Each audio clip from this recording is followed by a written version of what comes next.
latest chit chat. Grab your popcorn, sit tight, we're ready to roll. In the heart of Sacktown, we're feeding your soul. In the King's Court, the vibe's electric. If you don't like that, we're here to correct it. With the best in the game, we're raising the bar. From the hardwood to the airways, we're the King's shining star.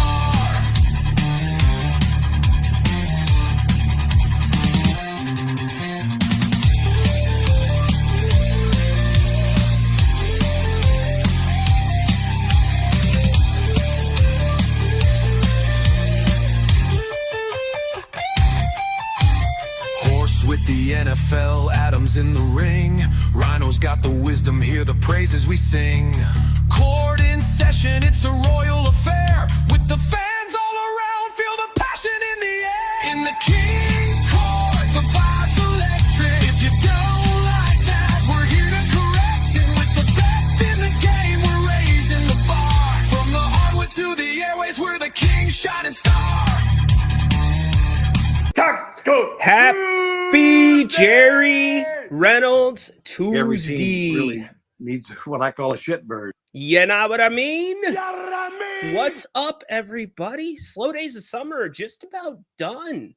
Joint practices going on in the NFL right now. Been tracking some of those. We have an update from Niners camp. You know, I'm a Seahawks guy, but I understand the fan base. I understand who our viewers are. And I know many of you are 49ers fans, so got a cool update for you. And a reminder, we'll talk football as we lead up to and closer to the season. First week of preseason formally kicks off Thursday night. You have 3 games Thursday. Raider fan taking on Seattle in Seattle.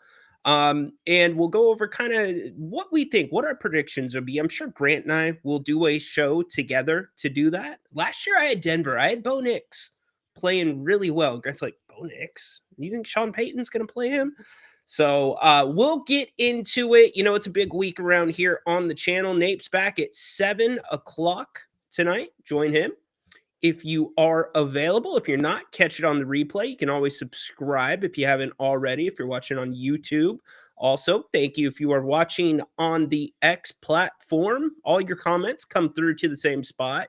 If you see that little is it Restream bot? Or we don't have bots, but we have one thing that circulates all the chat. So get that in there. If you want to call the show, either right now here on the King's Court, you want to call Grant later, QR codes are on the screen. And also you can hit the links that are pinned to the top of the chat. As I said, Jerry Reynolds joins us 4 o'clock hour. So about 3:55, start putting your questions in. One thing I wanted to get to last week that we didn't get to is I want to do an immaculate grid with Jerry. I want to see how quickly Jerry can do a grid. And I'm wondering, maybe you all tell me here, do we even tell Jerry the rules about the rarity of the names and you're trying to not pick the obvious people? I have one grid that's pretty hard, and I think Jerry would be able to knock it out in 2 seconds. So I have a Kings one, and I have a regular one. We're going to test Jerry's basketball IQ here when he joins us. I want to ask him about Luka. So this is where I'm going. I'm going to give you my roadmap. I want to ask Jerry about Luka and how hard that's going to be to maintain through a season with the late travel, the food, being on the road, being away from your family, your trainers, etc. I want to ask him also about DeMarcus Cousins. This is something that's come up on the show over the last week because of comments that Mike Bibby made on a podcast. In fact, why don't we play those really quick for you? This was Mike Bibby asking DeMarcus if he felt like he should be in the Raptors. The Raptors. Guy can't play for the Raptors anymore. In the Raptors at the G1C, here was Mike and DeMarcus. I think your jersey needs to be retired in Sacramento. I don't know the political side that comes with that stuff. How would you feel about your jersey getting retired in Sacramento? I mean, obviously it would be an honor. That was something that I definitely wanted and strive for as far as why I tried to go out and perform every single night.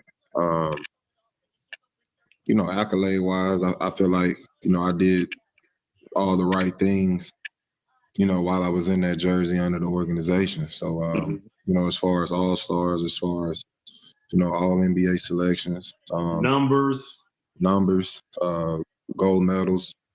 So, I think I put my work in. I think I earned my stripes. So, obviously, it's like you said, it's a political thing.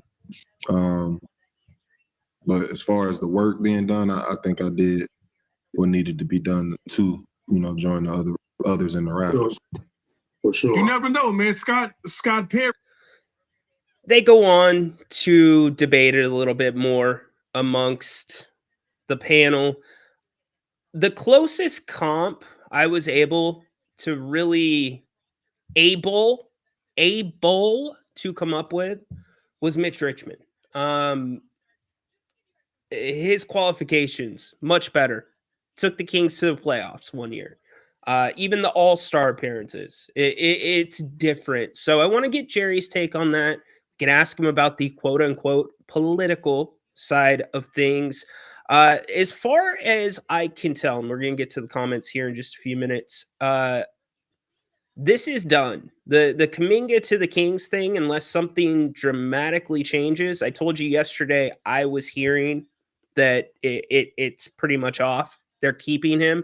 A very well respected reporter in the Bay Area, Tim Kawakami, basically confirms exactly what we're kind of feeling right now, which leads you still to the restricted four. When are these shoes going to drop? At this point, I don't think it really matters to Sacramento, but can the Kings pull a rabbit out of their hat? Is there somebody out there, another move still to make before training camp? We've seen moves made late. There's teams sitting back waiting for Giannis. Is Giannis going to maybe not stay with the Milwaukee Bucks? We talked about that yesterday, and we've actually got an update to it. Shams was on the radio with the local guys in Milwaukee. Here's what he had to say. He's still in his process of evaluating, asking himself some hard questions. And the questions I've heard since the day of the Miles Turner trade and the Damian Lillard stretch and wave is, can I win another championship in Milwaukee? Can I win with this roster, not only next season, but in 2026, 2027? Because in all likelihood, this roster is pretty much going to be the roster both this upcoming year, the year after that, after the Damian Lillard stretch and wave. So that was Sham with the local guys in Milwaukee. Yesterday, Sham said some teams he's spoken to are waiting to see if Giannis will become available. New York might be one of those teams. The Knicks. I think the Warriors. I don't know how they do it. I think the Warriors are looking at that as well. As Peter Anderson pointed out, they only have 9 players under contract. So still some shoes possibly to drop here in the NBA. The news yesterday that we're all still kind of, if you're me, surprised by, quite frankly, De'Aaron Fox getting paid more than Luka Doncic. Crazy. Bigger pay, bigger expectations. Mo money, mo problems. This is going to be the era that De'Aaron is remembered by. It's not going to be anything in Sacramento. This is going to be his introduction to the mainstream NBA fans. You casually know De'Aaron Fox. If he's on a highlight here or he drops 59 or 60 here and 49 the game after, this is going to be it. A lot of national TV games, and he will be judged. His career is going to be judged over the next 4 years. We really got into the details of what I think San Antonio's plan is, especially the way the contract is set up. Grant, 7 o'clock again. If you forgot, join him tonight. That year, 29-30, 63.3, the Spurs, in my mind, Pop, El Jefe, has to be thinking, we have a championship, or we are steps away from a championship by that year. that you're paying De'Aaron 63.3. So if you want to talk about De'Aaron, we can do that as well. Again, we're going to get to Grant Cohn, who checked in from Niners camp earlier today. We've got about a 2-minute, 40-second clip of what he saw, some of the concerns. Jake Moody, the kicker battle is over, Niner fan. You know, one thing about their schedule that's really interesting to me, usually the Seahawks and the Niners, the games are either really close together or they're spaced out, but they're never to start and end the season. This year, you start in Seattle. That's your first game in division. And then the last game is Seattle in San Francisco on the schedule. That's really interesting to me. Usually it's the Rams for the Seahawks, the last game of the year. Makes me think if the schedule makers are like, yeah, maybe these two are going to be vying for that or not for the conference, but at least for their division. And I kind of think, and we'll get to Grant in a second, I think this is the year. If it doesn't happen this year, Niner fan, if you're not walking yourself to the Super Bowl in your own stadium, I don't know. At least with this cast right now, which at wide receiver is a complete mess.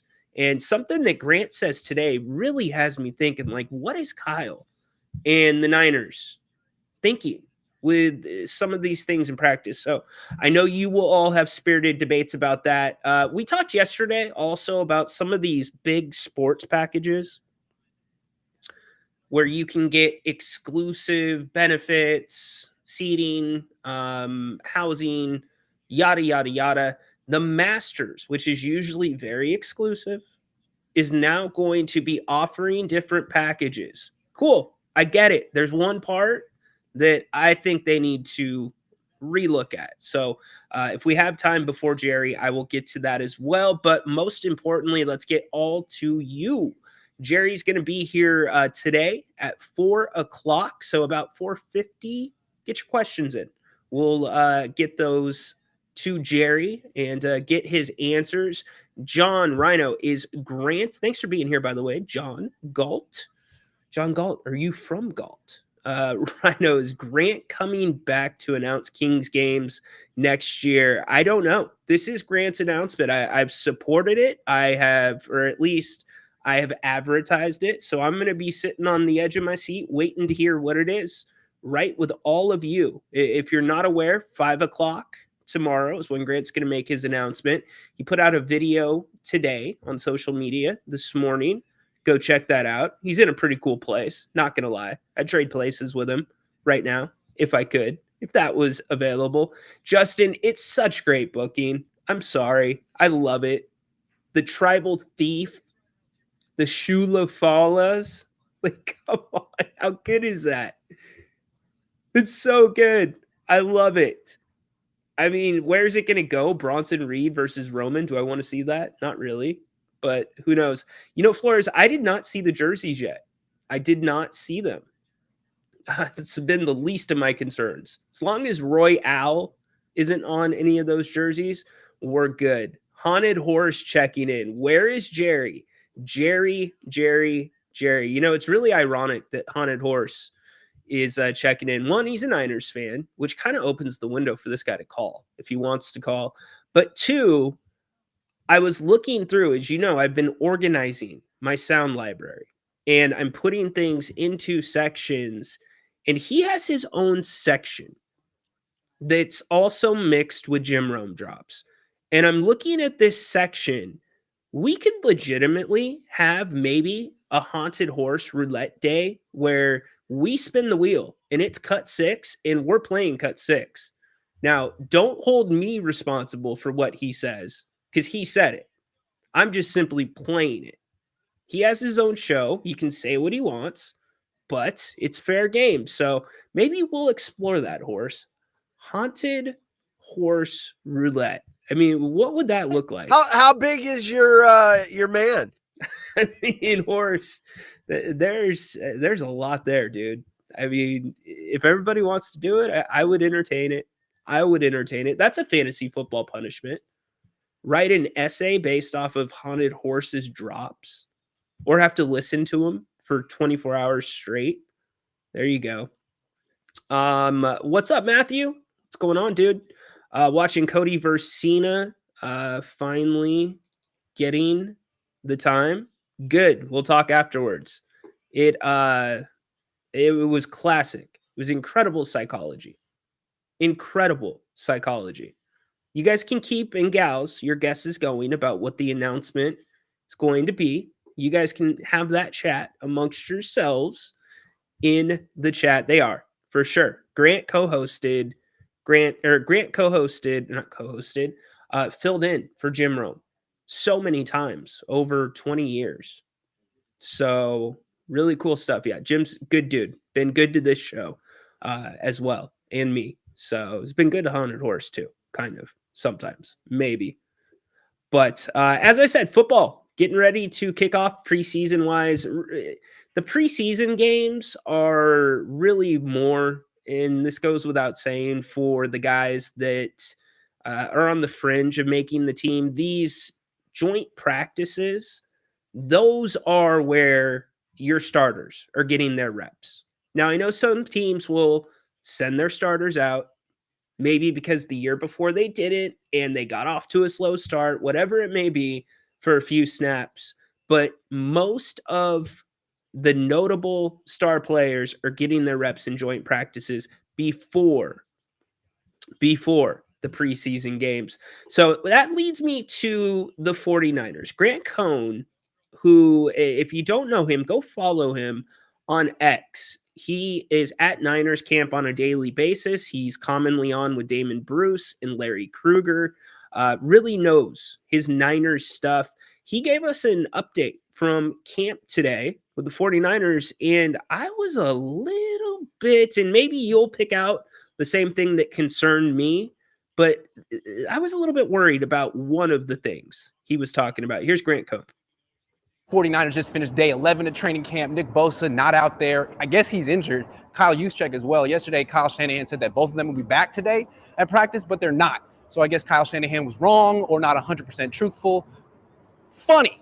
Well, here's who did stand out. The thing is, it's becoming the Ricky Pearsall training camp because Juwan Jennings pretty clearly is holding out. He may have a calf injury, but this seems like a business move for him. And so the Niners move is, instead of extending him or trading him, throw the ball to Ricky Pearsall every freaking snap and have people like me say that he's doing great, which he sort of is. In 11-on-11s, like 6 of Purdy's first 9 throws went to Ricky, and he's running really deep crossing routes against zone coverage and catching the ball often wide open. Looks great, but it's all orchestrated by scheme.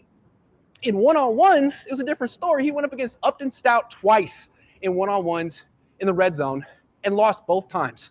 Upton Stout was just too physical for him. Pearsall fell at the break point of his route in the first one and then tried to beat Upton Stout with a fade, who's 5'8", and lost. So, I mean, Ricky Pearsall is really good and he's going to get a lot of targets, but you can see what the Niners are doing. Oh, Juwan wants an extension? Well, Ricky Pearsall is having a great camp. Yes and no. You know who's having a great camp? Freaking Upton Stout.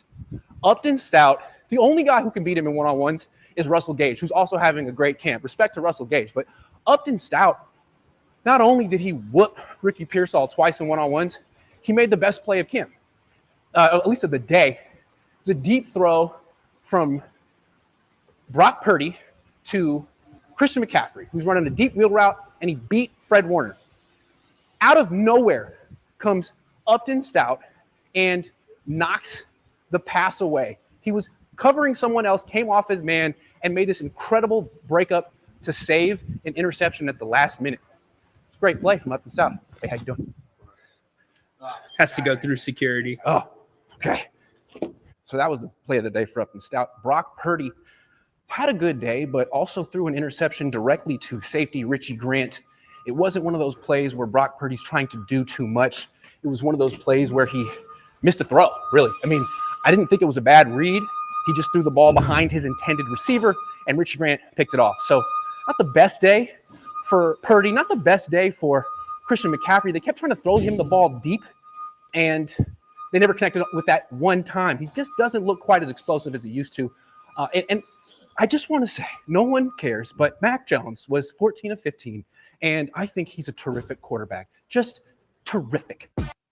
So that was Grant Cohn. Go check him out and his show and podcast. You can find it on YouTube.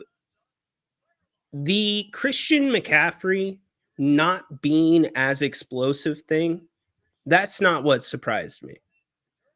It's what happens with running backs, even the great ones. He's coming off of these ambiguous Achilles injuries, which weren't tears, might have been tears, calves, etc. But the word from a lot of people is overuse with him. Why do you have Christian McCaffrey running numerous wheel routes right now in training camp? I know you got to get the man some work, but there's other way of getting him that work, maybe a wheel route, but continuing to do that, that worries me. This is what also worries me. Pearsall can't control what happens off the field, like getting shot. Scary stuff, right? So you got to leave that out. But he was dinged up most of training camp last year. Glad he looks good now. But what's he going to look like? Did you hear what Grant said? When he gets on a shutdown corner, what's that going to look like? And most of all, you've got some first or second year guys and also some rookies that are banged up, like Isaac Guerrero. He's out for a few weeks. Kyle Shanahan, to me, one of the biggest knocks on him is that he doesn't trust his rookies. He doesn't trust his young players. He won't go to them. He's going to have to with this roster. Are you going to get the Jennings thing figured out? Is Ayuk going to look like Ayuk? So a lot of things up in the air on that side of the football. However, you got Robert Saleh back running the defense. Does that take enough off of Kyle Shanahan's plate to be able? It's your defensive coordinator last year. Oof. Special teams too? Oof. Now, granted, most of us, when we found out Fred Warner was playing with a broken ankle, we were bent that wasn't on the injury report. A lot of people, fantasy, gamblers, bent about that. But Robert Saleh is back in control of the defense, and that's the wild card to me. If you have a healthy defense, this is going to be a thing. Do we need a buzzer? If you're going to be able to trust. I'm working on it, Peter.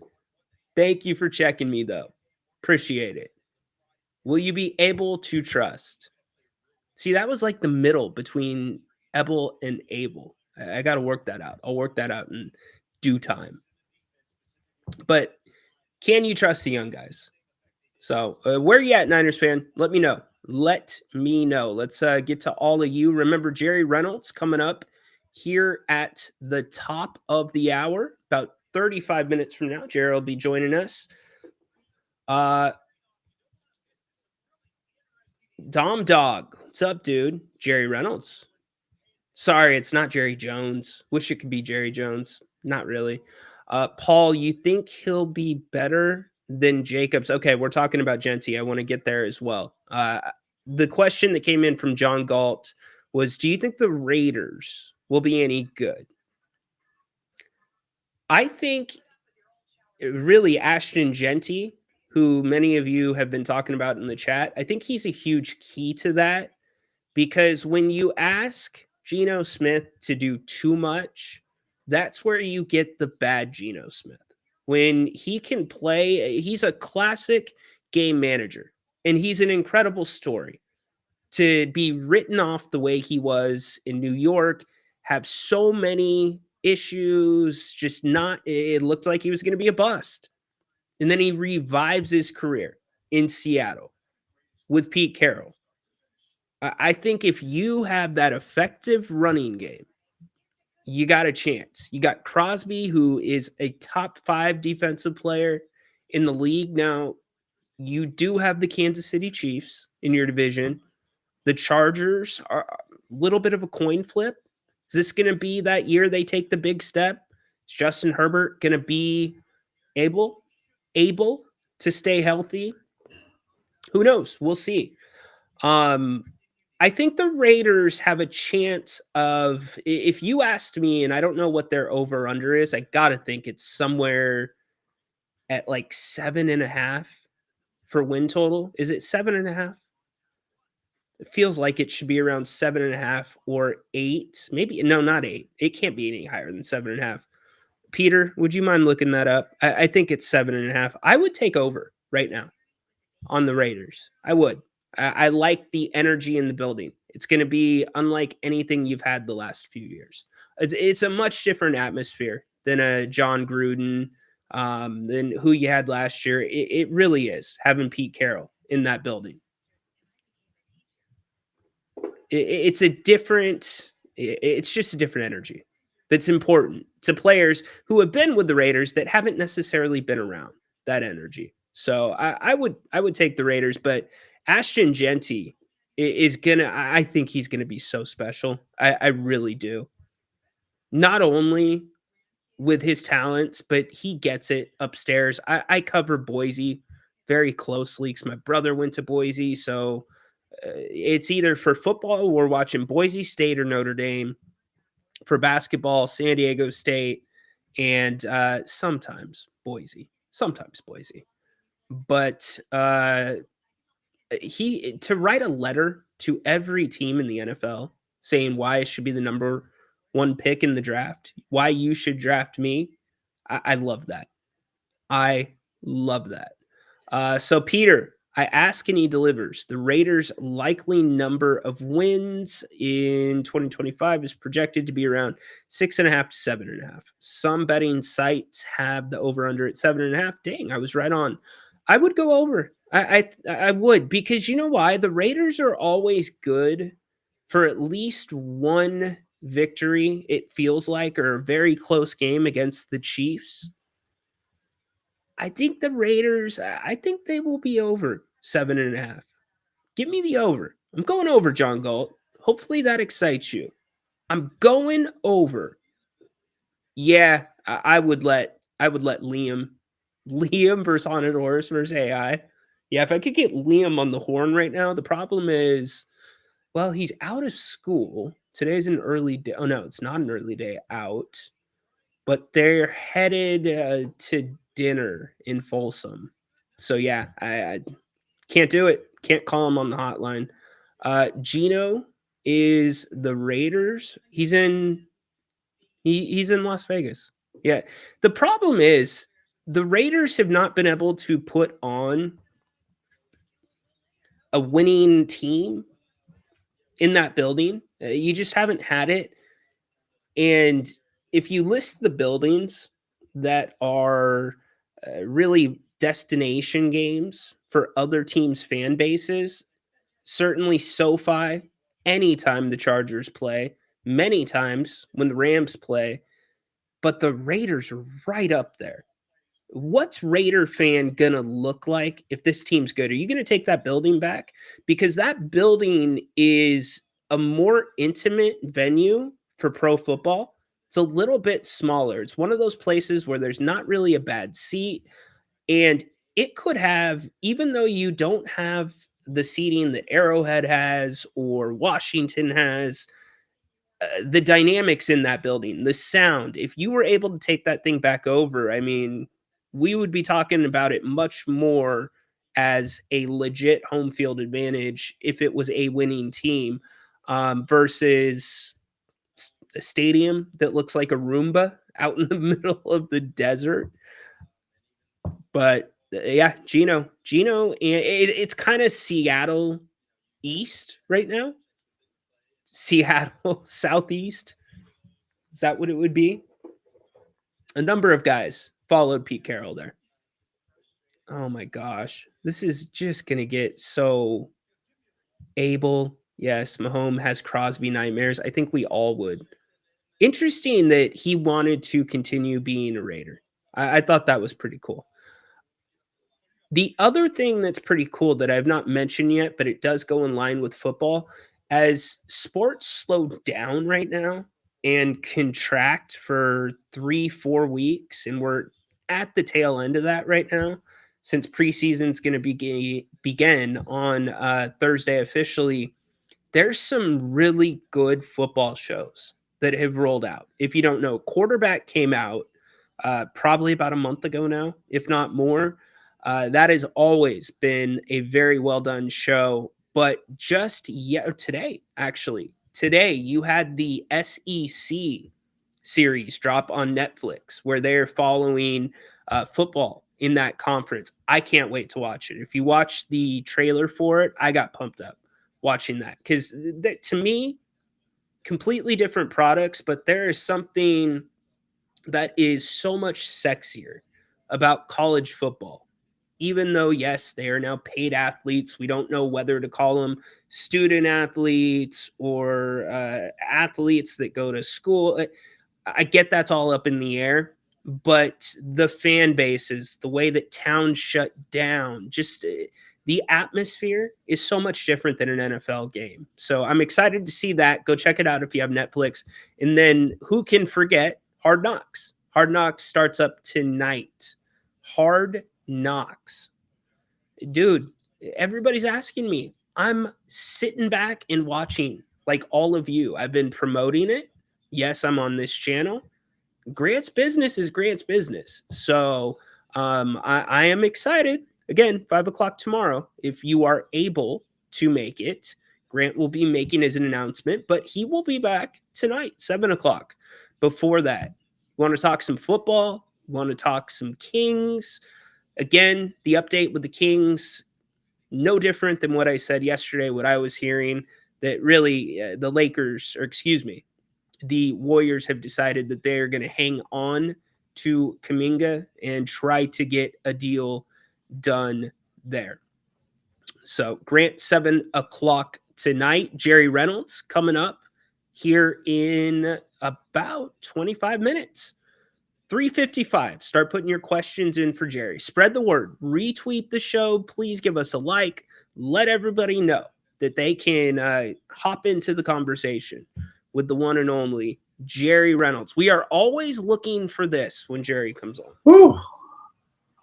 That's a great question. That's what we are looking for every single time. I want to get to the Masters briefly. Give me a couple seconds. I know we've been football heavy. We're going to be basketball and Jerry for the back end of the show. I thought this was notable enough to talk about. And if you tune into this show, if you watch this channel, there's been more than enough things addressed about quote unquote woke culture, right? And that's kind of a term, and I don't normally pull that out or go into anything political, but I think the Masters needs to be kind of careful. They have always been extremely secretive, careful about protecting their club, their members. I mean, to have a green jacket, that's like 10 times better than having a membership to Globo Gym. It's not even close. To play Augusta one time, these guys get to play it 8 months out of the year.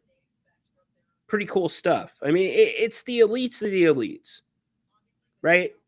Well, much like WrestleMania, much like many of your other big sporting events, even Vegas this last summer, I could not believe it.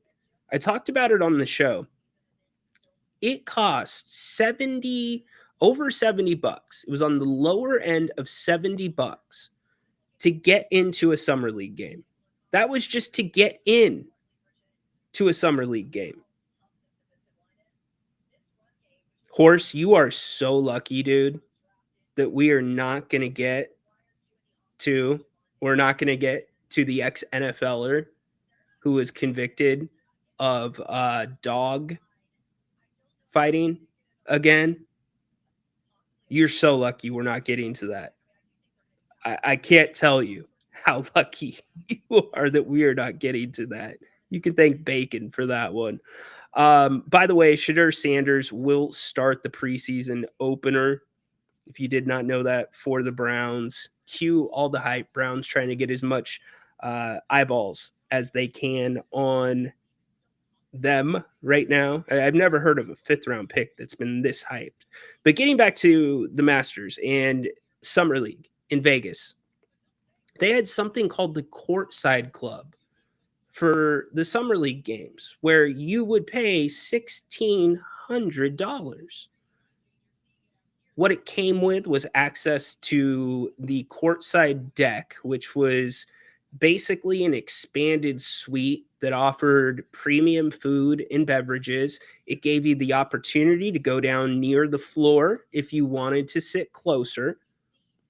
It gave you the opportunity for a photograph on the court, etc. So leagues, events, they're looking whether it's Super Bowl, college football, they are looking to turn these events into experiences and sell them at a premium price.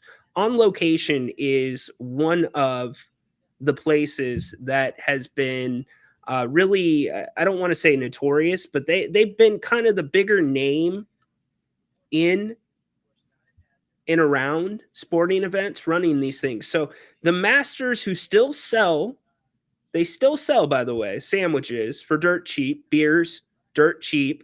You can't bring your cell phone into the Masters, right? You cannot bring your cell phone into the Masters. And it's a golf club that we do need to acknowledge this. The first ever African American player to compete at the Masters wasn't until 1975. 1975. The first African American member of the Masters, Ron Townsend, was not until 1990. It wasn't until 2012 that the Masters allowed women to be members. Condoleezza Rice, most notably, and Darla Moore. The Masters is a little bit, they like things, and you can tell, old school. They like to keep to tradition. That's why prices don't raise. That's why they have a process that they've done forever, that if you are covering the tournament as a member of the media or you are a volunteer, which there's like a massive list to become a volunteer, then you get put into a raffle to play Augusta the day after the Masters. So the Masters has signed on to do these packages. So Augusta National already has state-of-the-art bench marks right off the 5th. They're talking about the 5th fairway for high-end Masters patrons. So that's what they were doing before. But now the Sports Business Journal is reporting that a brochure for the official Masters hospitality program has been released, and it takes it to a level unlike any other. Why not? The Masters always has to do everything bigger and better. I mean, who can forget Jim Nantz? Hello, friends. You can't call the fans fans. You have to call them patrons. Patrons? Do you hear patron anywhere else in sports? Ever? I don't think you do. So, back to the story. According to the brochure, the program offers a host home from $45,000 to more than $100,000 for the week. It also offers private transportation up to $15,000, which includes a weekly driver in either an SUV or Sprinter van. The Journal also reports a quote full-scale private home program. As a sample, that runs $219,000 for the week. Fits 8 guests and 3 waves of packages to golf in Augusta, Georgia while you're there. Now, here's where I have the problem. And I think the Masters need to be very, very careful. The amenities include, for that, 2 homes, a host home for $60,000. You can add on a sleeper separate from the host for $38,000, which includes daily cleaning and fresh linens, transportation, pantry stocking, and a full-time staff member valued at $13,000. Uh-oh. I don't think I need to draw the connection. If you have half of a brain, you can probably understand why that does not look great. You have a live-in full-time, what did they call them? Full-time staff member. I think the Masters needs to walk that part of it back.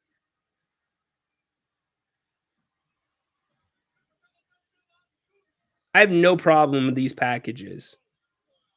You add that in, you're clearly targeting a certain audience. And it's not okay. It's not.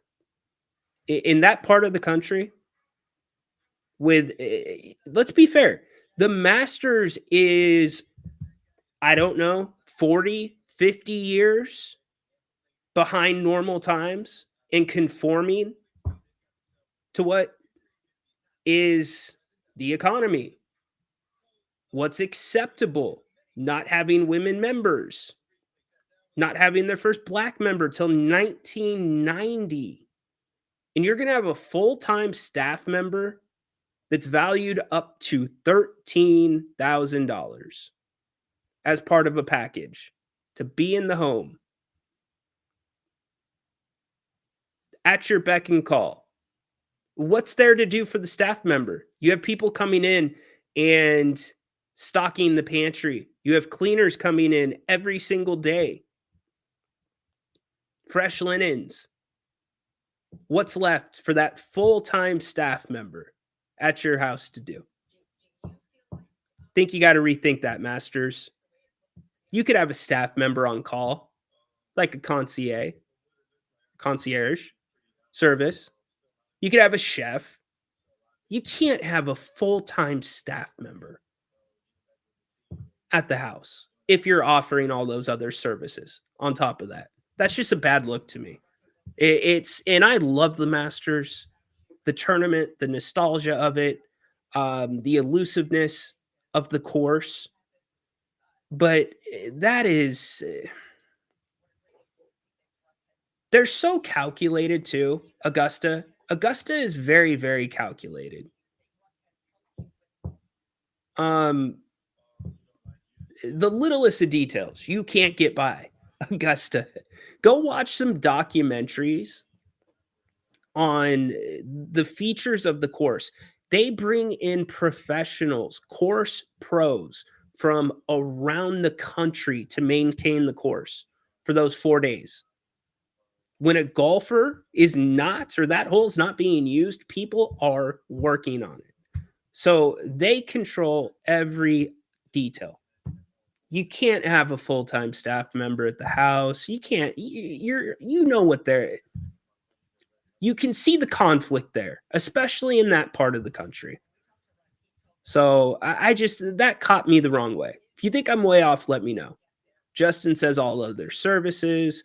Peter, he's going to, man, I'm telling you, that would be funny. That would be funny. I'm all for the kids getting on TV, but it's overload. I mean, right now it is back to back to back to back games of Little League baseball and softball. Just put the finals on. And a team from Elk Grove was one step away from, maybe they did make it. I haven't followed up on that. They were close to making it. All right, fair enough. Beavis says it's a nothing burger. Yeah, I've always loved that picture, by the way. It's a cool picture of the fans. I wonder when it was taken. Obviously, the Beam Team year. That 55 jersey is iconic. I remember when they couldn't keep them in stock. And for me to get one, anybody remember Sports Fever? Does that sound familiar to you? Sports Fever? They still might have a couple of them, but there was one in Florin Mall. And this is before there was a King store. Before all that, if you wanted a jersey, that's where you went. Or you went to the East Bay catalog, assuming they had jerseys. Anyways, they had to piece together a jersey for me because I wanted an on-the-court one. So they got the official linen, they got the official patches, and they made me a white one. And I remember giving it away. I don't know why I gave it away, but that 55 jersey, there is something about it. I'm with you. I turned down free. He did turn down free tickets to the Masters. That is true. He had no idea what the Masters was. Yeah, but it probably better, Horse, because you'd be sitting there at the tournament and you'd be like talking to somebody, eating a pimento cheese sandwich, not drinking a beer because you don't drink, talking about golf, talking about how you turned down tickets before, or how you were thinking about turning down the tickets. And that person's like, dude, you can't turn down the tickets. You can't do it. But like the whole time you're having the conversation with that person, you're like looking at their wife, right? You could just see Horse making it awkward. It's like, can I ask you one more question? Who's next to you? There's a woman next to you. That's my daughter. That's my daughter. Loved it at Oakland, where the guy to my right was a rich lawyer, and the guy on the left is an ex-con. You know what? I always thought for my money, and I didn't go to a ton of games, I always thought Niners fan was worse than Raiders fan. Now, conversely, Giants fan was not terrible, not as terrible as Niners fan. So Giants fan is a little bit of a step above, but I say Raiders fan, I say Niners are the worst. Niners, Giants, Raiders, probably. I appreciate the Raiders' loyalty. Somebody had a 2025 Tesla Model 3 the other day. Posted a picture of it. You know what they did? It was a white one. They slapped 2 big Raider shields on each side of the bumper. Who does that? The problem is, and maybe some of you can speak to this. Horse is kind of talking about it right now. The Raiders have priced out a lot of their fans. I know somebody that's a hardcore, a really hardcore Raiders fan. And him and his buddies were thinking about doing a game. And it was cheaper. It was cheaper to fly to Kansas City and see the Raiders play at Arrowhead than it was to go to Vegas and get a seat there. Snout, the South here, it's a different thing. Paul, Raiders Nation, Horse drank back then. Oh boy. Not defending at all, but 24/7 are available in crazy posh hotels or whatever they're called in. Yes. Okay. Well, one, we're talking about outside the country in some examples, but two, available. right? Like I've stayed at hotels where, yeah, you have staff available, but not just like sitting there in the house. Like it just, I don't know. It hits wrong with the Masters history. It hits wrong. And you could go back to, and I know it was not the club that said it, but Fuzzy Zeller when Tiger won, he was going to have his champions dinner, all that. I mean, there's just I just think they are a little bit behind the times. And I think you have a really hard time arguing that point with me, but I still love the tournament. I love it as much as anybody else. It's the most recognizable golf tournament around the world. Period. It is. Paul says they are priced out. There you go. They should go watch the A's and quit crying. Bang, bang, Niner gang. Dennis is in the house. Yeah. I don't know, man. Yeah, Niner gang is weird. Just saying. Yeah, Horse, thank you very much. Get your questions in for Jerry. Get your questions in. Jerry's going to be coming up here in less than 10 minutes. I already laid out what I would like to hit with Jerry. So if there's something else that you would like to hit with Jerry, let me know. Get it in the chat right now. If it's something that we have gone over a million times, then I'm going to have a hard time hitting it because I don't want to waste his time. Maybe I can try to add to it or transform it a little bit, but we will get to as many as we can. And I want to do an immaculate grid with Jerry. I hope we can get to that. Peter says tickets to the Little League World Series are free. Parking's free, section 1 and 3. Seating at the stadium is reserved for important people, not the you. Yeah, it's for the players and their families. That's cool. Mark, what's up, dude? This is why you see a lot of Dodgers fans at Oracle. Seats cheaper in San Francisco than LA and helps that season ticket holder number is way down. Yes. Yeah. Yep. It's I've commonly looked at stuff like that before where you forget that you can, and I know flights are a little bit expensive right now, but I don't know if you guys use credit cards or whatnot, but if you have airline points, whatever, you take those things into consideration. It's like, well, maybe it's actually cheaper to go on the road, even with a hotel. I can tell you for me, when I had to, well, I didn't have to do anything, but when I bought my car, it was cheaper for me to fly to Salt Lake City, have a hotel for a night, and drive the car back than having it shipped. Quite frankly, I would rather have the car in my hands than a shipper's hands because it's not single car shipping. It's like on one of those trucks that's got 19 cars jiggling around. No, thank you. So that's an interesting point, though, Peter, about the Little League stuff. That's cool. ESPN's contract with Little League for broadcast rights, 7.5. Wow. Little League not trying to make big profit. There you go. Good stuff. You know what else? I mean, Little League Baseball, it's a decent product. If you're there in person, you're taking your kids, I get how that can be a decent product, and especially at the price. You know what's even better for the price? Bennett's. You know what I'm talking about. If you've been there, 3 locations here in the greater Sacramento area. Check them out. Roseville, Rockland, Howe, and Fair Oaks. Prime cuts of seafood and steak. If that's the route you want to go, and dude, it is worth it. Trust me. But what's really cool about Bennett's is they had specials running every single day. It's affordable. Go find me the quality and value that you get at Bennett's anywhere else in Sacramento. Seriously, go try to find it. You won't.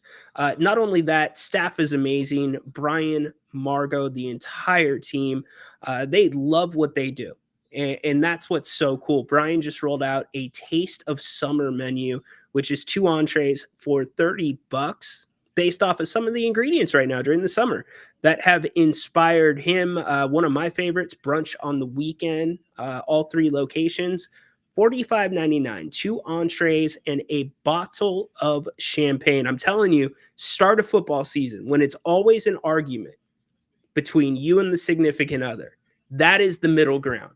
She gets the champagne, you both get to eat, and you can watch the football on the TV for less than $50. Come on.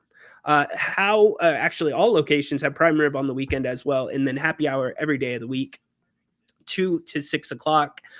Really great stuff. Love Bennett's, and thank you all for supporting them the way that you have.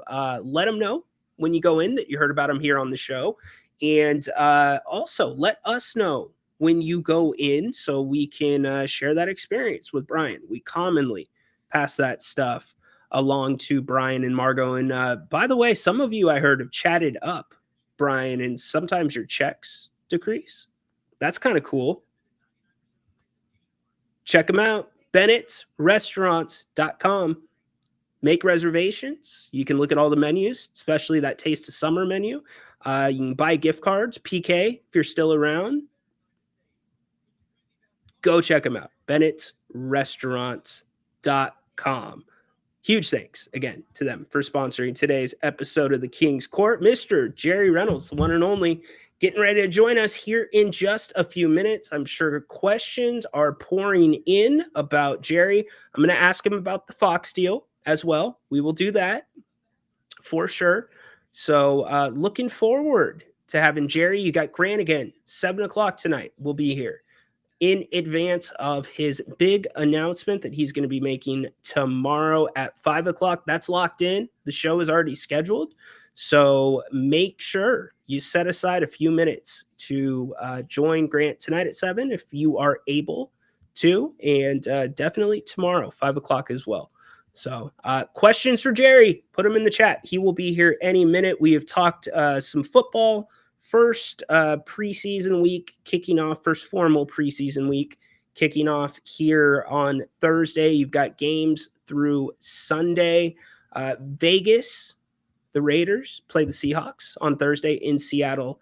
The Niners host the Broncos on Sunday. So that's what your schedule looks like for football. We've also talked a little bit of Masters. We've talked a little bit of everything, but we talk about Tuesdays. They might be for tacos around here.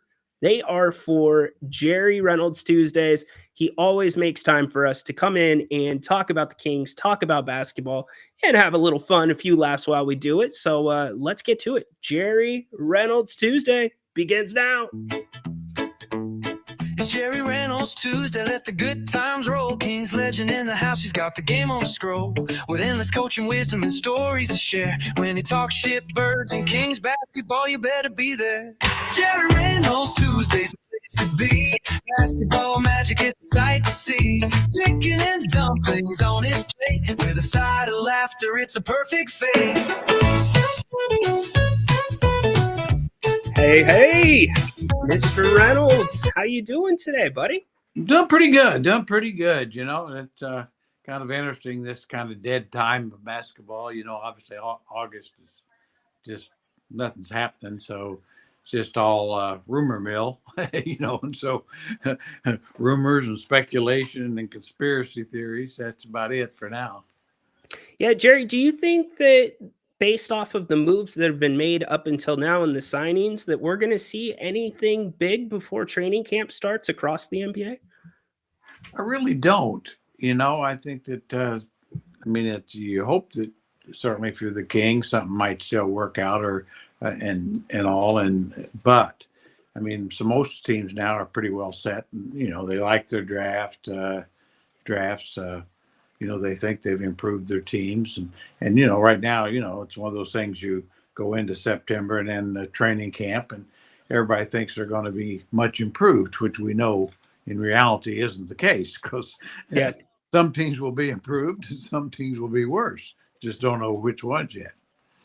The Jonathan Kuminga, I had been hearing that things had really slowed down. It looked like the Warriors were going to hang on to him, and that's been reported as well down in the Bay Area. Jerry, did the Kings miss an opportunity, or was it a mistake not to get him? Or was it good that they did not get him?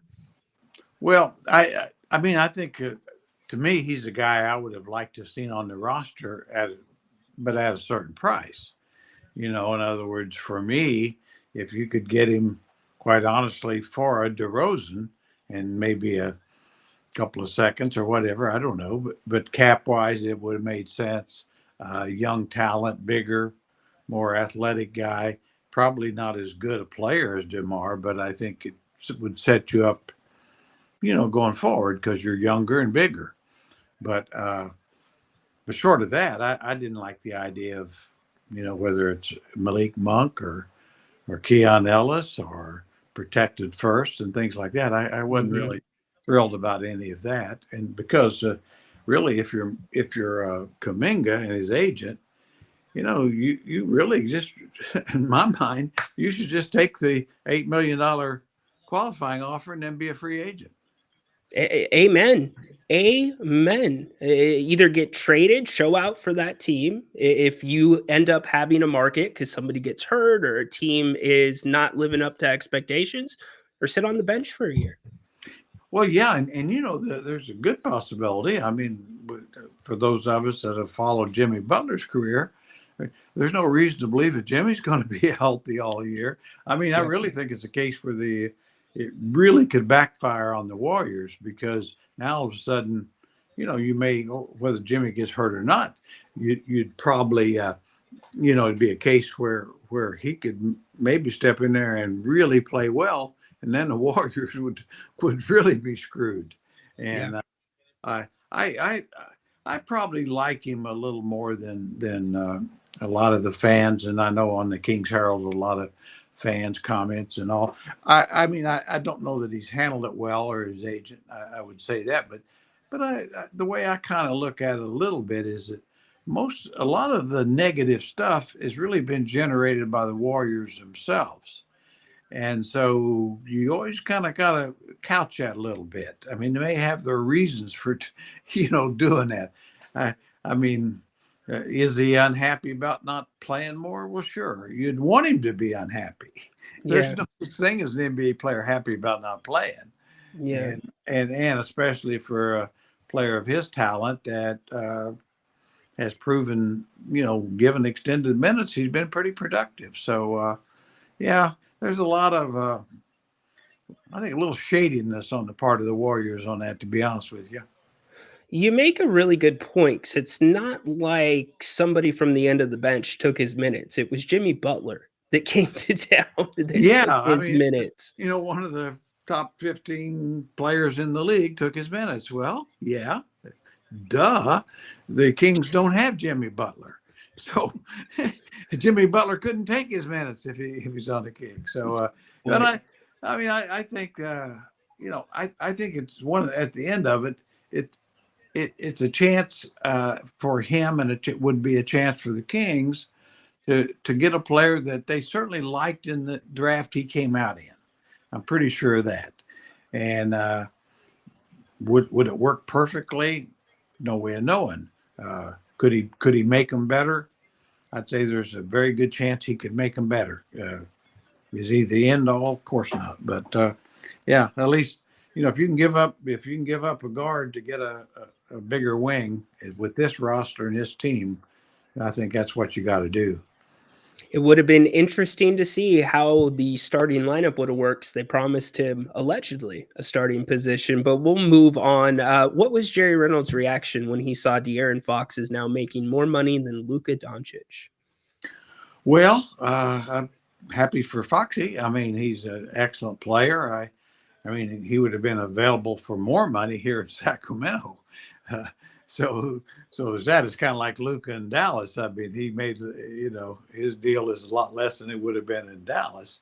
But having said all that, I kind of think, as much as I like Fox, of course, I maybe too old school, but Boy, when you're paying guys $50 million a year, they better be awful damn good. And I think with Fox, the thing I would be concerned about is he even going to be their second best player this coming year? And maybe, if Harper develops, I didn't think he was great in the summer league, but time will tell.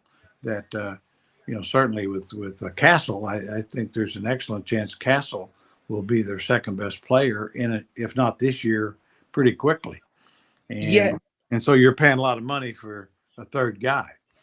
Yeah, and I guess I'm going to equate it to kind of a situation the Kings are in now. When you look at the structure of De'Aaron's contract, the fourth year, and it's fully guaranteed, he's making the most. It's 63.3 out of the 4 years. That's 29 to 2030.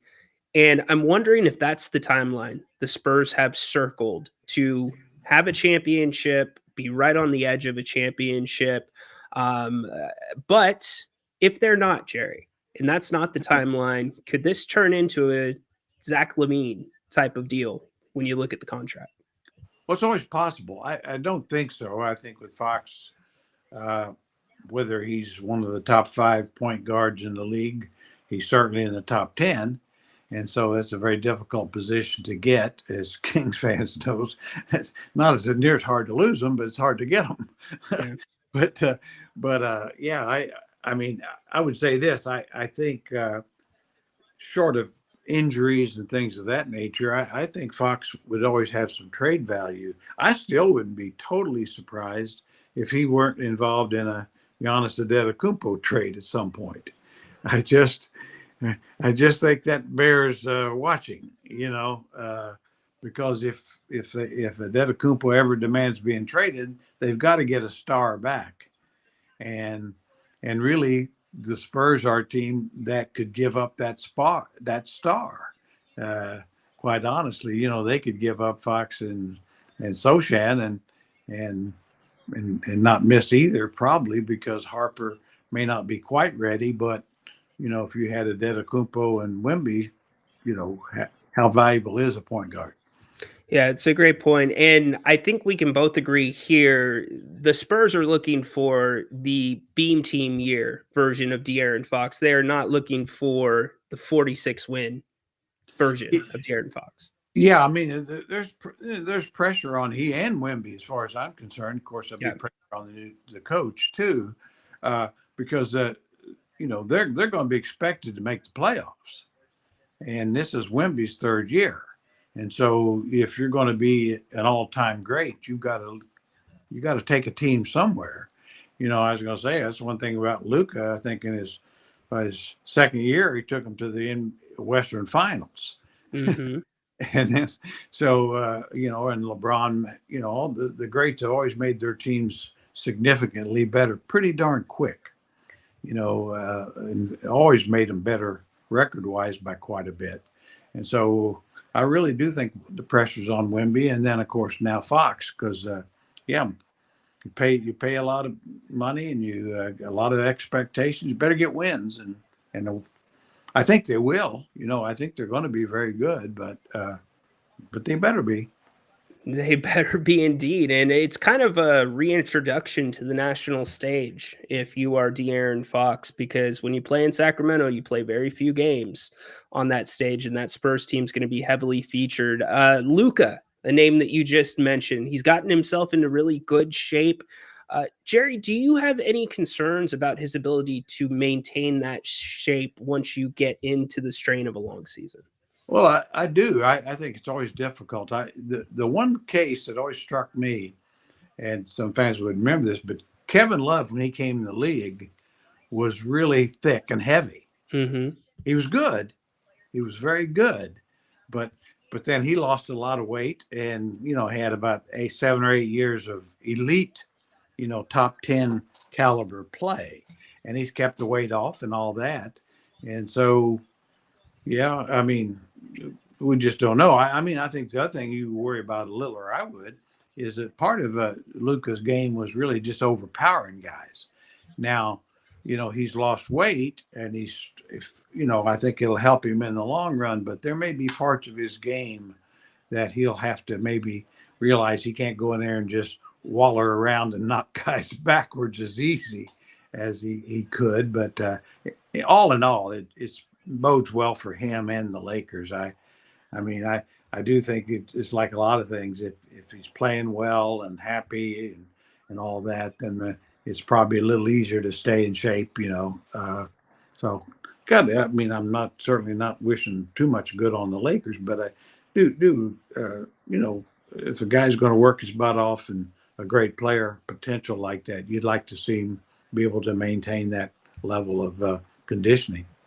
Yeah, no doubt. And you brought up such a fabulous point in that what you can lose in your game, because when I think about Luca and where teams had the most problems with him, it was his vision when they had to double with him posting up. And I think that's what you're speaking of with his game that he might lose, right?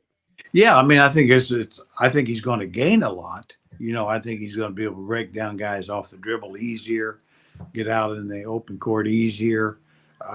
And so overall, of course, defensively, I think it'll help him a lot. And be able to just move better and then have better stamina because he's not carrying the extra weight. But yeah, there's, the post up situations, all that, changes a little bit. And can he post up as successfully? Yeah. So all in all, I mean, I don't think there's a downside. I mean, there's probably 7 positives for 3 negatives, For sure. For sure. Guys have to transform as their career goes along, Jerry. It's something that many of the greats have gone through, unless you are that great. Yeah, well, even Jordan to some degree. I mean, because he really learned to sacrifice offense in order to make a team better. I mean, he could, his second year in the league, he could get 35 a night on anybody, anytime. Yeah. Well, as the years went on, it was better for the team for him to get 30, and he'd pick his spots more, and so he changed his game, even though as he got older, he could have scored 40 a game easy. I don't think there's any doubt about that. And so, that's the great ones find ways to, not only get better, but make their teams better. It's the defensive end for the great ones, right? If it was only the offensive end, they could play much deeper into their careers or extend their careers, wouldn't you say? Oh, absolutely. I think that was the things I would say about, quite honestly, LeBron and Kobe and Michael, 3 in particular, who in their prime years were just absolutely great defenders. Yeah. Maybe the best in the league for a period of years there. And the fact that they were so good as they aged, they were still average or better. Yeah. I mean, LeBron's still an above average defender. And I mean, so as opposed to Magic and Bird, say, for instance, or Elijah Wan or some other, even Duncan, as they aged defensively, that end got tougher for them. Yeah, and I gotta give JJ Redick credit, because last year when the Lakers were successful on defense, a lot of times they had that LeBron in the middle. He was able to play a little bit more of that center field position instead of taking the guy on the ball, the best player on the floor. Yeah, I think we'll see that more. I mean, I think at this stage of his career, he probably is a power forward, should be pretty much all the time, and can play center. I mean, I always said LeBron in his very prime at, say, 26, 27 years old, could have been an all-star at all 5 positions and could defend all 5 positions. There's never been anybody like that. And so that was, but at this stage, you're 40, you could be 41 or whatever. I mean, just being able to play 35 minutes a night and get the numbers he's probably going to get. But, I always say, people say, well, he looks as good as ever. I said, not really. I think he's lost a half a step, but the thing that's made up for it is he's a better shooter than he used to be. And he's probably even a smarter player. That goes with it too. Excellent insight, as only you can get from Jerry Reynolds here on the King's Court. Peter has a question for you. The Connecticut Sun recently sold for $325 million when the average team salary is $1 million. Your thoughts on the Monarchs dissolution based on what you know now?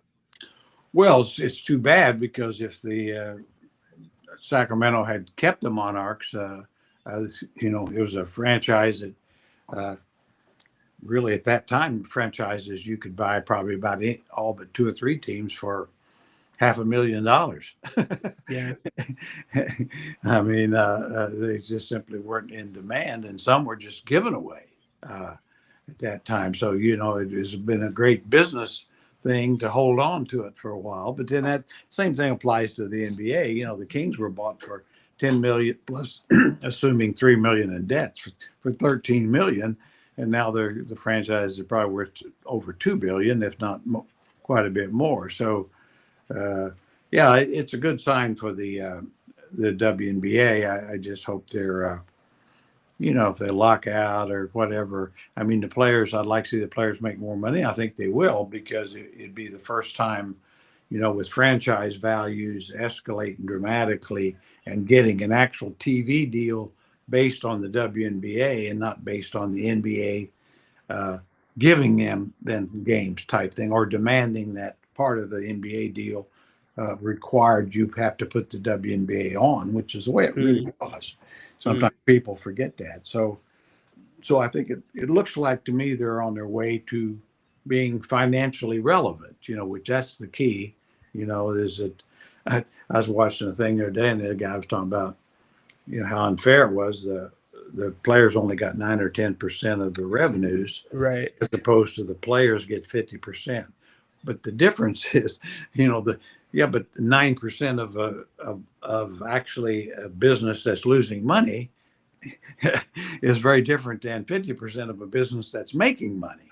100%. And so just, I'm certainly not a great businessman, but I mean, the math is pretty clear there that, and I think I'm hopeful that they'll make money this year and then be set up, if they get a $200 or $300 million TV deal, then I could see the player salaries tripling probably, which, and then the franchise having a chance to make a profit, which at some point that's kind of the ideal.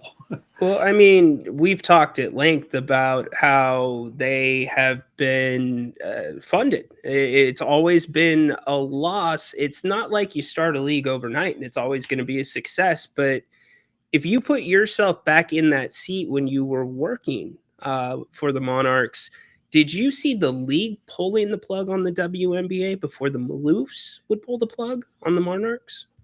No, I think the league was committed, and I think that's credit to David Stern, at that time. I mean, he was the driver behind the WNBA in the first place, just like he was the reason why the Kings are still in Sacramento.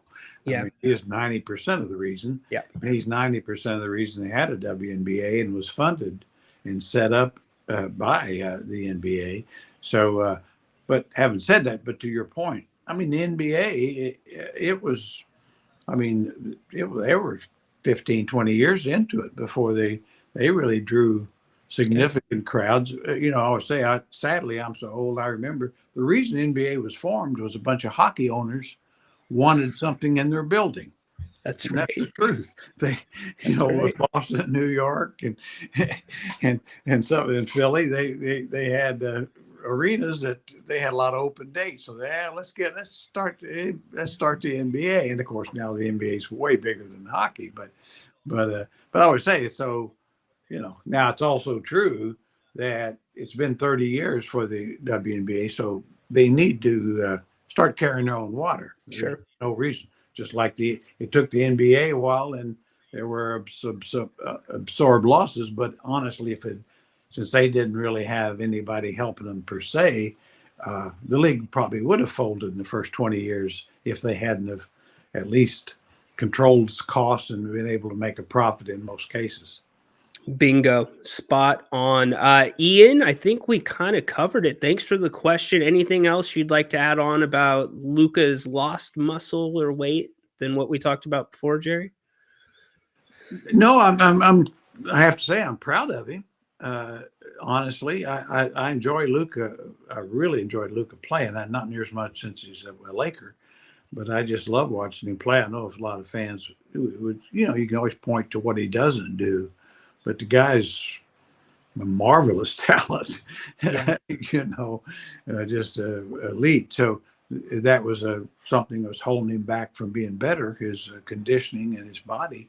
And so, hey, you gotta, it's on him, and he did it. So, yeah, I got to say, hey, the guy understands that I want a long career and I want to be great, and I need to do this to do those things. I have some sound financial advice for you. If you have any stock in Golden Corral, Jerry, sell it right now. No, I don't. No, I don't. I was going to say I used to help him along there for years, but Yeah. Since COVID, I think those kind of places, involved with buffets and things, it's just a tough go, I think. It is a tough go. Would you be interested in picking NFL games via email? We have a pick'em league where it goes through Yahoo and you pick who's going to win versus the point spread each week. Do you want to join the league? Do you want us to send you an invite at least? Well, thanks, but no, I really don't. I All think right. and my son, we just focus on the Chiefs, and that's it. So There you go, Peter. I you know he would have the Chiefs winning every single week, despite yeah. the spread. Well, I mean, it is one of those things where I used to do that, and it's like I just enjoy it. Just I don't want to have to worry about it other than just pulling for the Chiefs, and if they lose, then I'll be mad, and that's enough. One team making me happy and mad rather than spreading it out. Fair enough. Rock wants to know if you got a Monarchs championship ring. I sure do. I sure do. Ooh.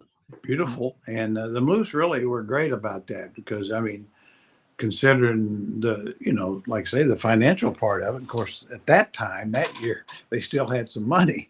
That was before things went bad. And of course, which is why they let the Monarchs go.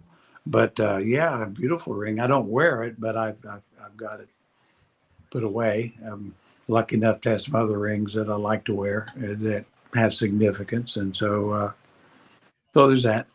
What's your most valued ring that you have besides your wedding? Probably the one I got on here.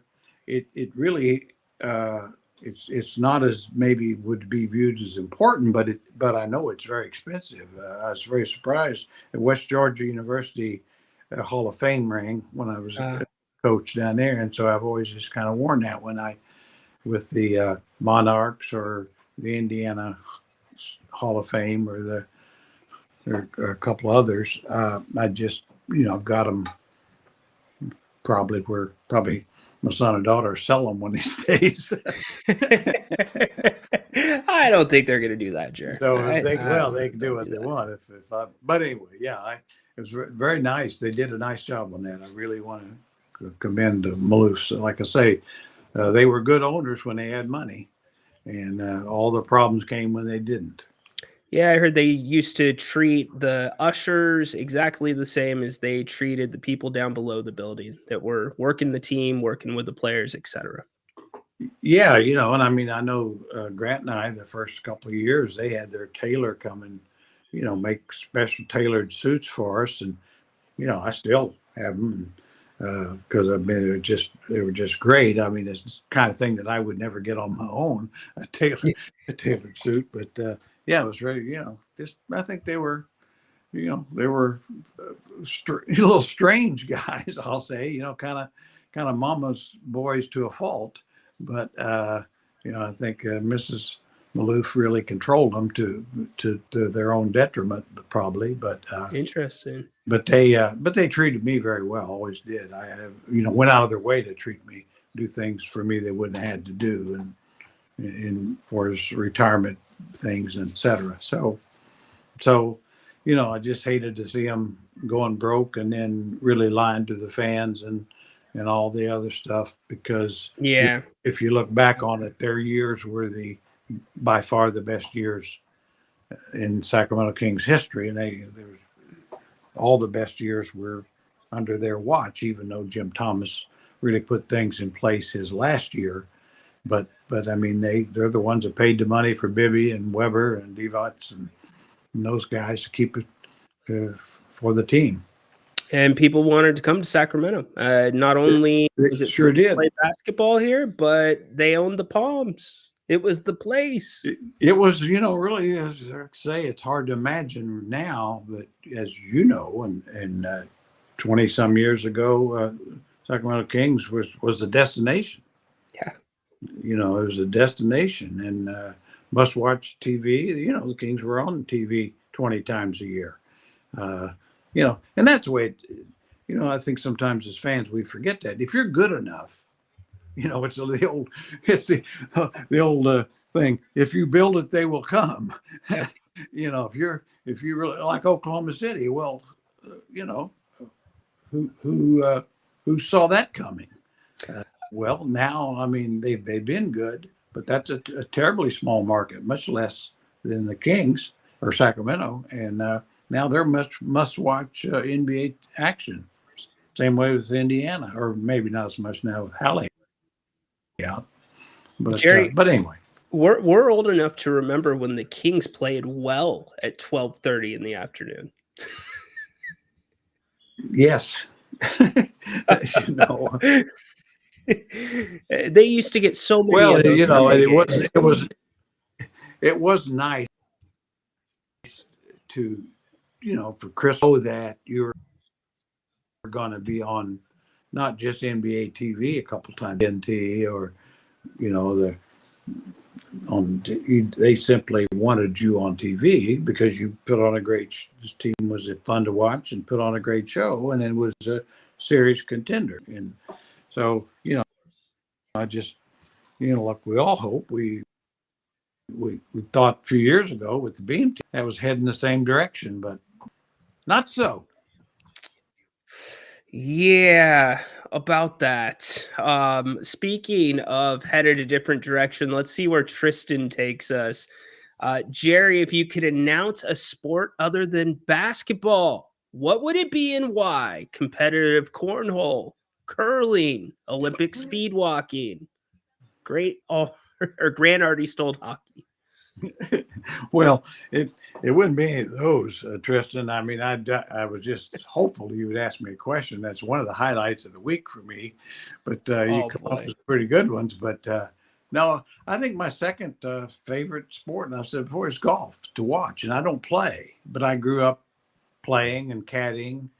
And I was around close to a golf course, championship level courses and stuff. And so, and I just admire not only the skill, but the conduct of the players, both men and women. I like to watch LPGA as well.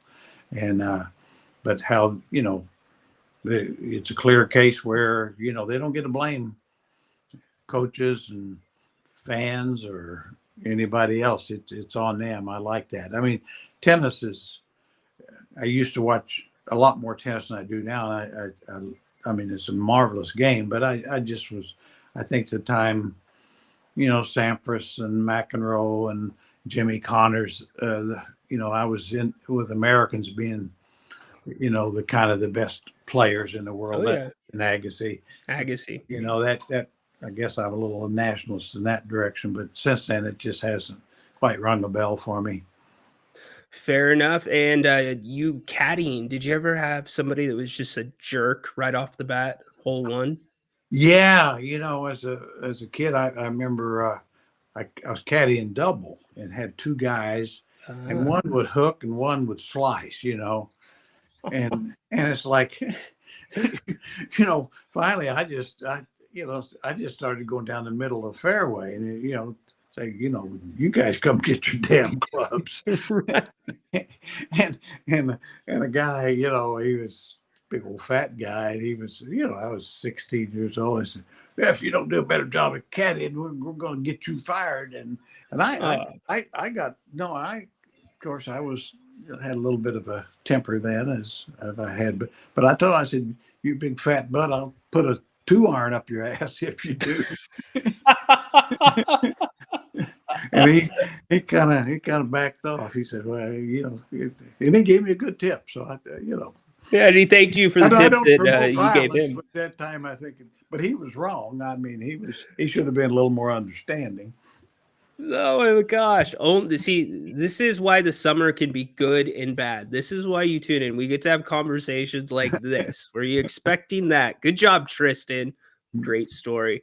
Did you ever go ahead? Yeah, I was just telling my daughter, we was talking about smoking, and I've told you I think Yeah. story about how Larry Bird's granddad saved me from smoking. I mean, and I thank him every day of my life. To where I used to work on the course and rake sand traps and stuff. But he'd in the lunch hour, he'd always be seeing another guy, old Shorty Taylor, be rolling cigarettes. With they'd roll them one hand, their cigarettes, and I said, man, Claude was his name. Claude said, Claude, why don't you give me one of them? I'll smoke it. And he said, I'll roll one for you. You smoke every bit of it. I said, "Oh." Well, he did, and I did, and I was a sick buckaroo for the rest of the day, boy. And that took away a lot of my desire for the smoking habit. Yeah, I'm sure Claude put a filter in there and made sure that it was, No, really it wasn't no the filter. It took standard. that's tobacco right out of the pack, where they, the old, you don't even, I don't know if you even do it anymore, roll them like that. And of course, it was amazing. I just was amazed how those guys did it with one hand. Yeah. But anyway, I'm trying to think because I've tried both. I think that you would have had a worse experience if you would have dipped it. I think even though it was bad, you got off the hook smoking it. yeah. I mean, the dipping and stuff and chewing, which, yeah. Thank goodness I never really tried that. Yeah, it's brutal. It's absolutely brutal. Did you have? Let's see. What did they want to? Dom Dog wants to know if you had a inspirational speech that you ever gave in a game, or did you have a go-to one that sticks out? I can't. I really can't say if there's so many. It's so many years, so many situations. I think the only thing that I'd always kind of get to, especially, if it's a tough time, is just remind guys what you're striving for is competitive greatness. In other words, you can't really necessarily dictate whether you're going to win or lose. So the other team has something, they may be better, but you can compete at the best level you can. So it's easy to get down as an athlete. We all know that, and you're down 15 points or you're playing kind of bad. And so, don't allow the negatives to come in. Well, we're not going to win. So, and just all that crap. Don't do that. Strive to be a great competitor and as good as you can be. And that way you don't have anything to apologize for. Amen. If the game's over and you and your team have busted their hump and the other team's better, say, hey, good game. We'll try next time to get you. Yeah, we got 81 more to go. So good questions by everybody in the chat. We've got Jerry for just a few more minutes. Mike Bibby had DeMarcus Cousins on they were on a podcast together, and Mike said that he thought DeMarcus deserved to have his jersey in the rafters with the Kings. What's your reaction to that? I probably would vote against it for this reason. It's not that DeMarcus isn't talented enough. I mean, he potentially was as talented as any player that's ever put on a Kings uniform. But I do think winning should count for something. Yeah. To retire somebody's number that's never been in the playoffs, a single playoff game, I think would be a bad message for future players. Then it just becomes an individual thing as opposed to team achievements to go with it. And plus, of course, anyway, that would be but it'd be that way for whether it's, Wayman Tisdale or Reggie Theus or a lot of guys are certainly talent-wise could be in there, but they didn't play on a King. Actually, Reggie did play on the Kings playoff team, one of them, So there's yeah, that'd be my take there. I mean, I know people can see it however they want, and statistically and be an all-star and all that sort of thing, but I think the guys up there, there's a reason they're up there, and I think, when you see, Oscar Robertson and Jerry Lucas and Jack Twyman, those were many-time all-stars that played on a lot of 50-win teams, and then of course the guys like Weber and Peja and Vlade. And I mean, I think I'd rather see Bibby up there than Cousins. That'd be my thinking. And I know he never made an all-star team, but he was an awfully good player on a lot of 50-plus win teams. I'm completely with you. I think the closest comp I could come up with was Richmond. And first off the bat, Richmond has 3 more All-Stars, double what DeMarcus had. He's got an MVP in an All-Star game. He doesn't have a FIBA gold medal. He has an Olympic gold medal. But what you said about... And he did play on a playoff team. Playoff team, exactly. So, perfectly said. But I agree with you. I mean, and to me, that's even a close call. But the fact he was so outstanding with no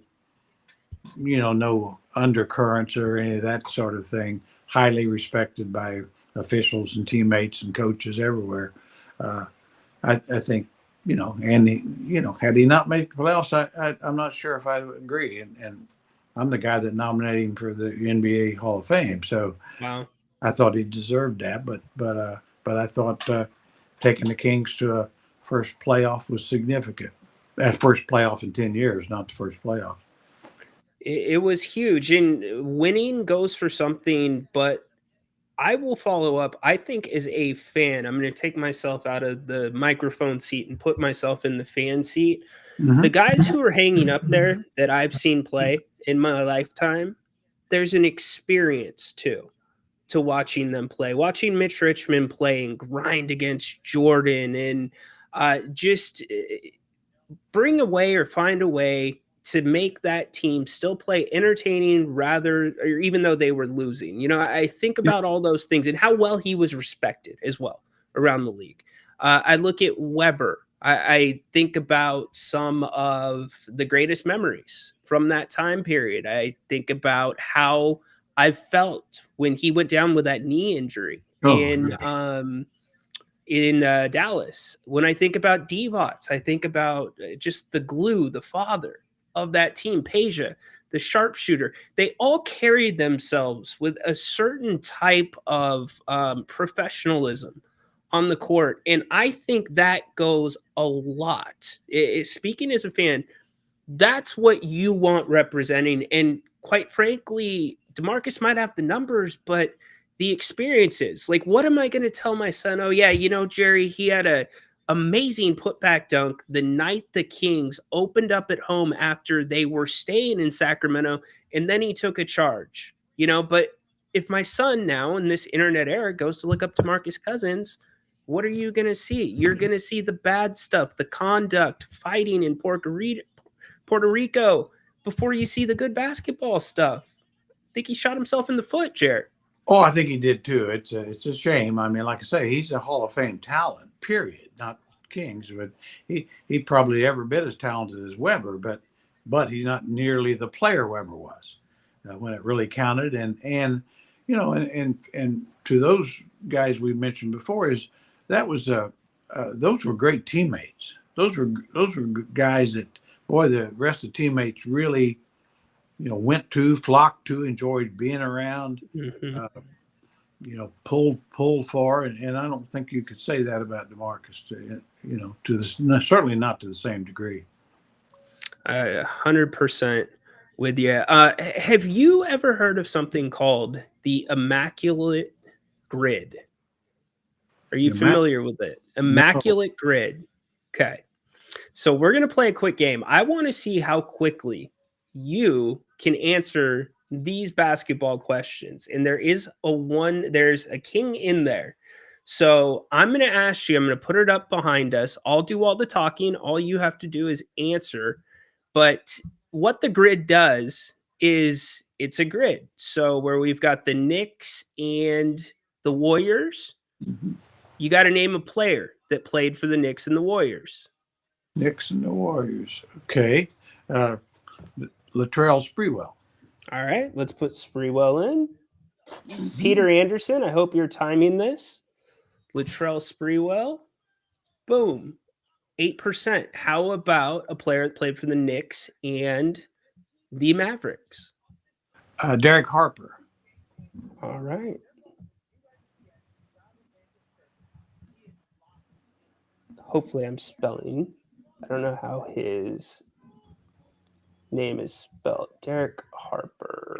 Harper. Got that part of it. All right, there he is. Comes up first. Derek Harper. Perfect. 4%. Wow, I knew this was going to be great. A Nick that averaged 5+ assists per game in a season. Just any Nick?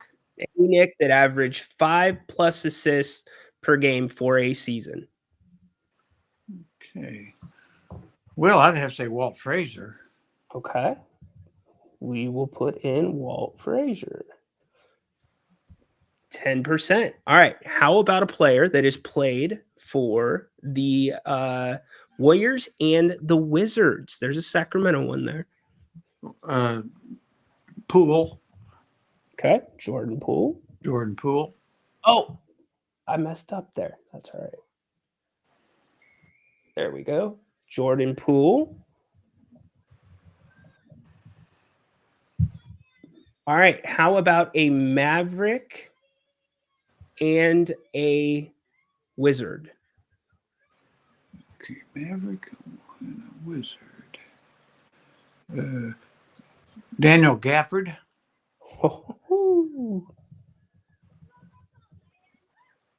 There we go. Throw him in. 12%. How about a Wizard that averaged 5+ assists per game for a season? John Wall. John Wall. Nailed it. All right, now we get to the Kings part. How about a King? There's the very obvious one. I want to see if you can go deeper than the two obvious ones. A King that played for the Warriors and the Kings. Well, I mean, yeah, I guess. How about Sharunas Marshalonis? Oh, yes. That's what I'm talking about.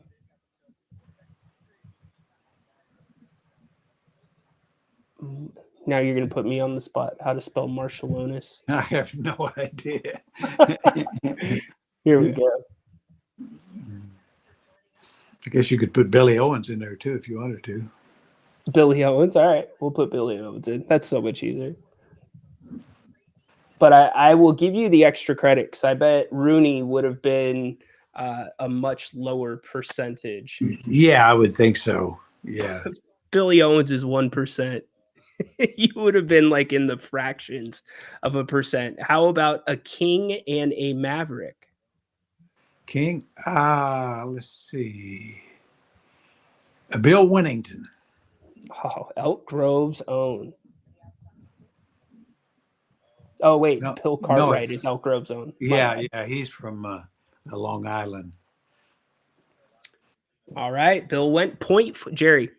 Only 0.4% of the people that do this grid put in Bill Wennington. How about that? It's pretty darn good. All right, last one. A King who has averaged 5+ assists per game for a season. For a season. Okay.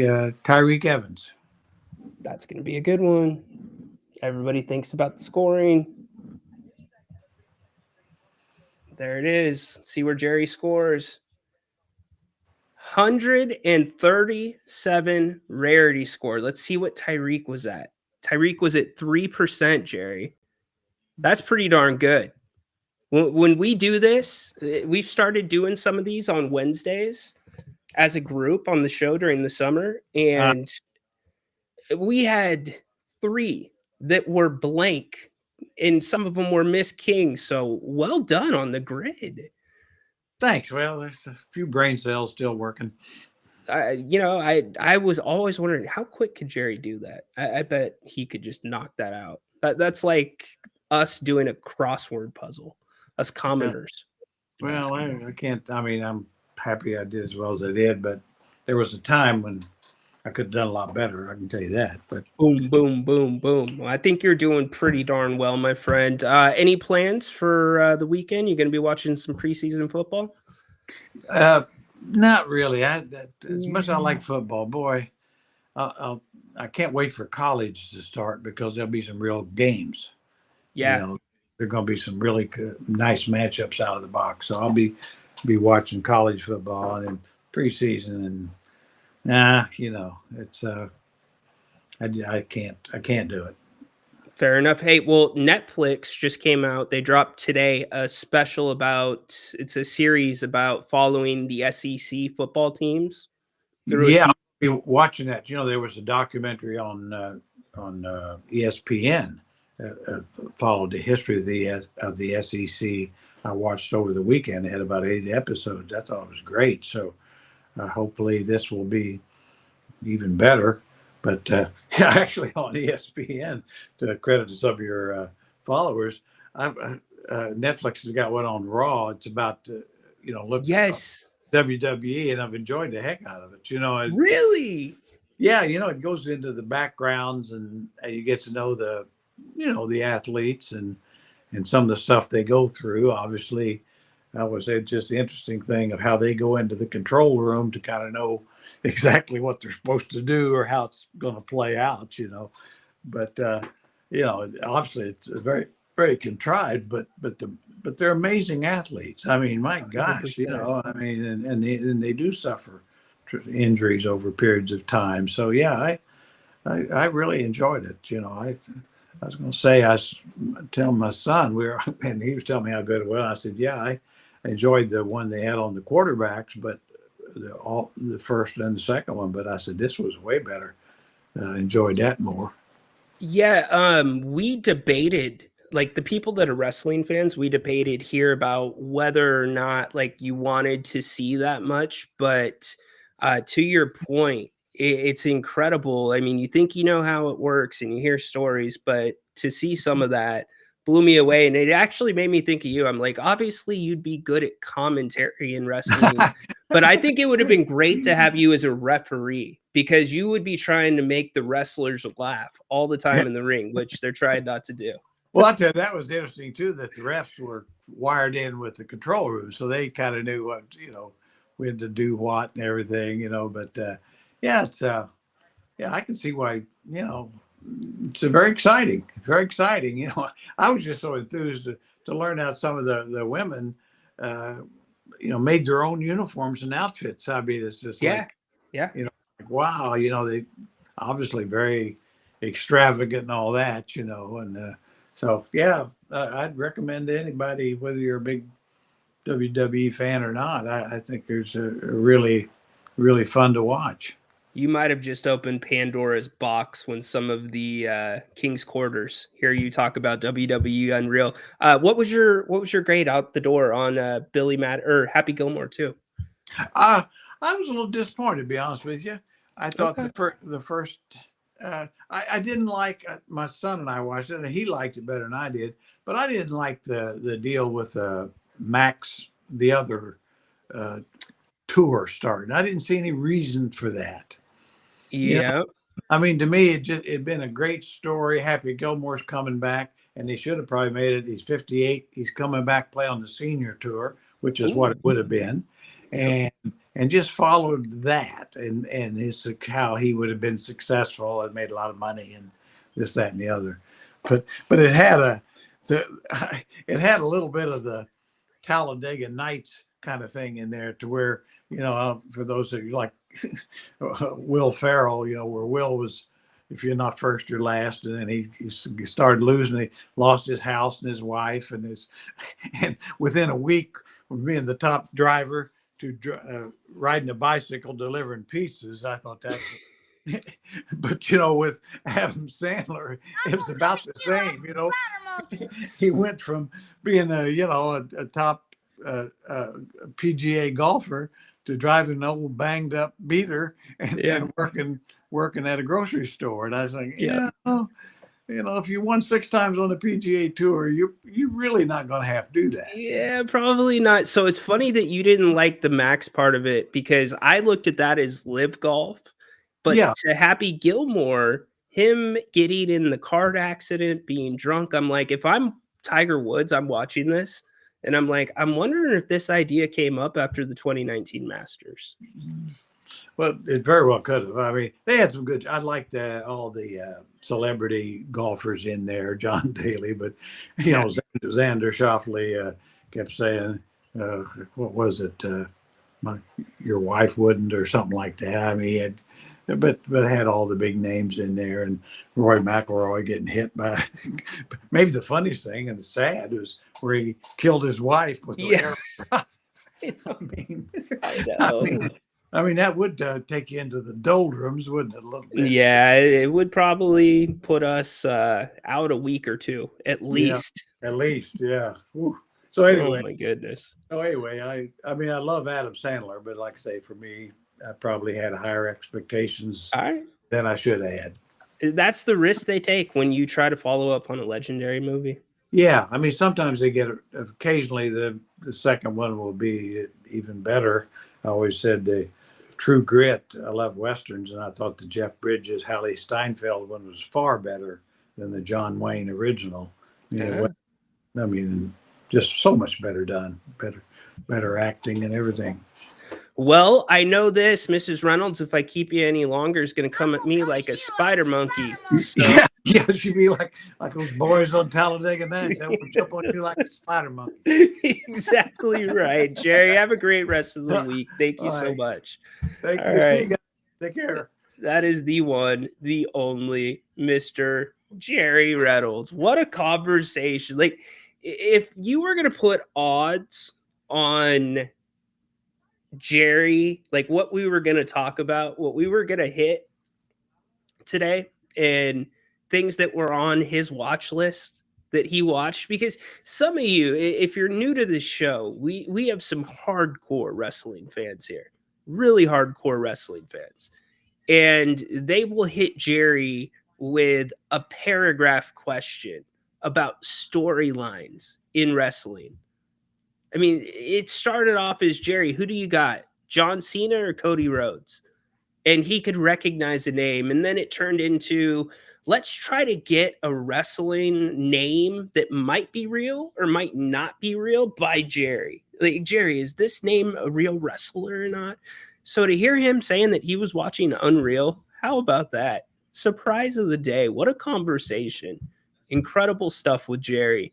Thank you for the awesome questions. Appreciate it. All the credit goes to Jerry. He is one of a kind. Can you imagine Jerry as a referee in wrestling? You know, Jerry would be one of the best ribbers in the company.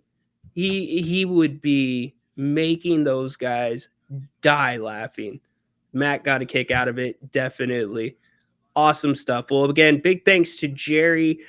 Don't forget, Grant, 7 o'clock tonight. He will be back, and Grant, I should say, has been talking about this a lot, but it is in stone. He's making his big announcement. Big announcement happening Wednesday at 5 o'clock. Just about 24 hours and 5 minutes from now. Napes will be live for you, letting you know what is the announcement and what's next for the channel. But you got him tonight, 7 o'clock.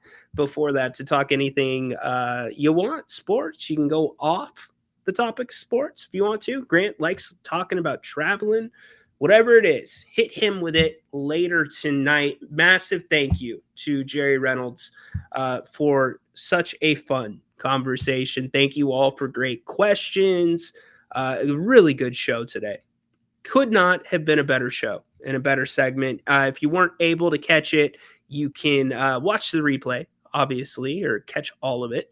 You can watch the replay on X. You can watch it and subscribe on YouTube. You can take the audio with you. King's Court with Rhino. Apple, Spotify, wherever you find your podcasts. You will find it there. I hope you are all able to have an awesome rest of your Tuesday. It's not done yet on the channel. Grant back at 7. Thanks again for letting me come into your homes, your ears, your offices, your cars, wherever it may be. Talk some Kings basketball and football with all of you. It is a great honor, not lost upon me. So thank you for that. We will catch you. Actually, I will not catch you tomorrow. We will not be together tomorrow. We are laying out for Grant's announcement.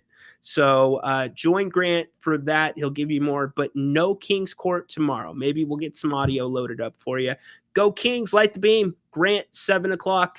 Join him. Appreciate y'all. Again, thank you to Jerry Reynolds. Court's dismissed. Order in the court.